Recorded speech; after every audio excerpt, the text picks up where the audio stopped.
उस बार लगभग 1 साल बाद मैं मायके जा रही थी।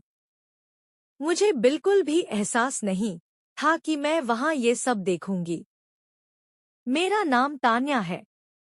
मैं 24 साल की हूँ। मेरी शादी 2 साल पहले हुई है। मैं अपने हस्बैंड के साथ सिटी में रहती हूँ। मेरे हस्बैंड एक प्राइवेट नौकरी करते हैं।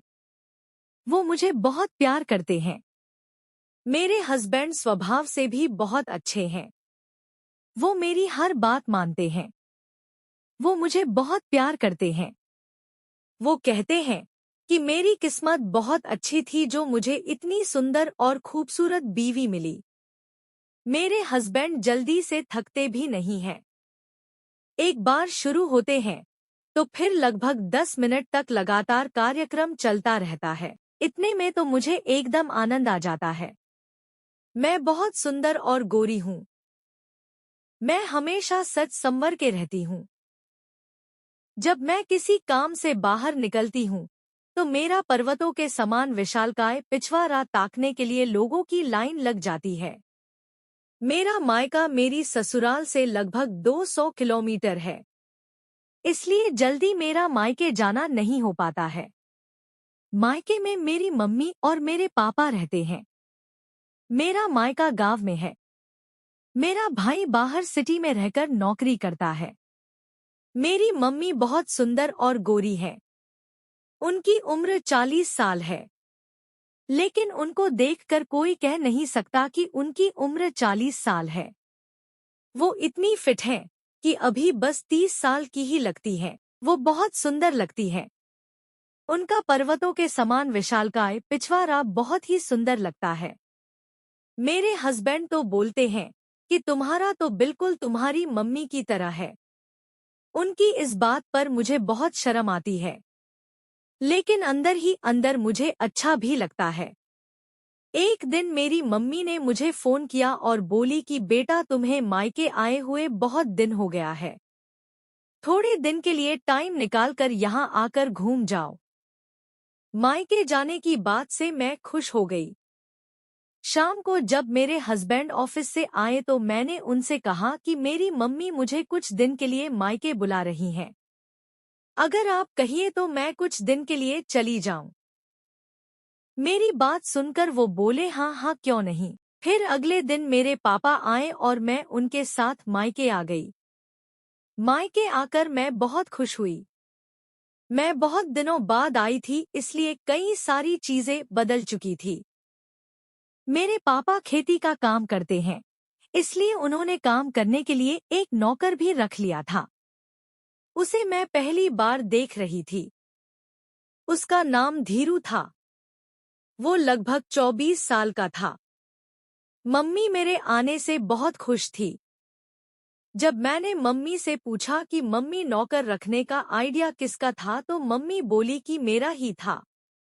मैंने कहा अच्छा हुआ मम्मी, वरना पापा बहुत थक जाते थे। वो मुस्कराकर बोली हाँ बेटा वो नौकर बहुत काम का है। फिर अगले दिन पापा 2 दिनों के लिए गंगा स्नान करने अपने दोस्तों के साथ चले गए।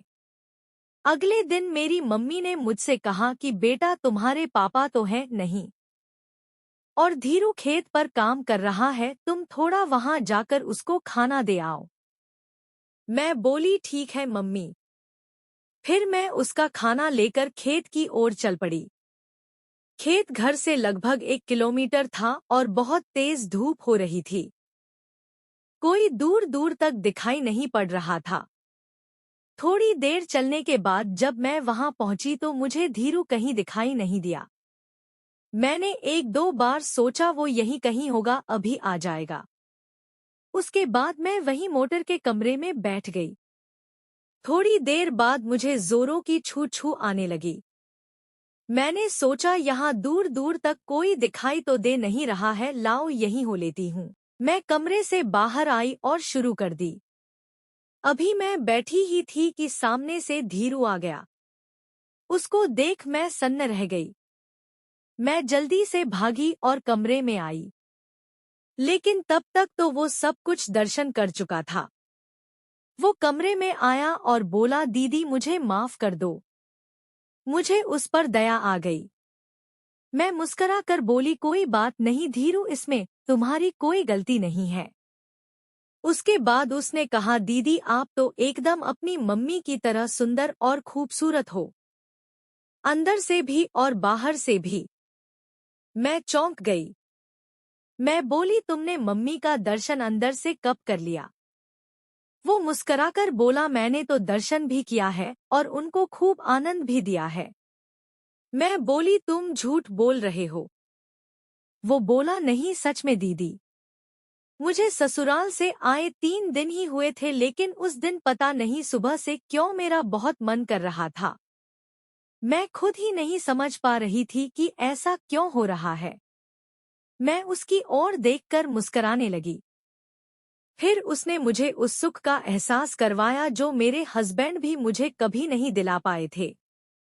मैं एकदम प्रसन्न हो उठी। उसके बाद मैंने उससे मम्मी के बारे में पूछा। फिर उसने कहा, शाम को जब आपकी मम्मी गाय माता को रोटी देने आए तो आप गाय माता के कमरे में आ जाना, खुद ही देख लेना। मैं बोलना तो नहीं चाहती थी, लेकिन मेरे मुंह से हाँ निकल गया। फिर मैं घर वापस आ गई और खाना खाकर रात को मम्मी के गाय को चारा देने का इंतजार करने लगी। जब मम्मी गाय को रोटी देने गई तो मैं चुपके से धीरे धीरे पीछे पीछे थोड़ी देर बाद गई। मैं वहां पहुंची तो अंदर हल्की सी मोबाइल की लाइट जल रही थी। मैंने चुपके से देखा तो मुझे धीरू की बात सच होती दिखी। कार्यक्रम जारी था और मम्मी मेरी इतनी खुश थी कि क्या बताऊं। मुझे अपनी आंखों पर विश्वास ही नहीं हो रहा था। लगभग 10 मिनट कार्यक्रम चला, उसके बाद मेरी मम्मी खुश होकर घर की ओर आई। थोड़ी देर बाद धीरू अंदर आया और मुझसे मुस्कराकर बोला, क्या हुआ, आप देख पाई या नहीं? मैंने बोला, तो कुछ नहीं, बस हल्के से मुस्करा दी। उसके बाद मैं जब तक मायके में रही आनंद उठाती रही।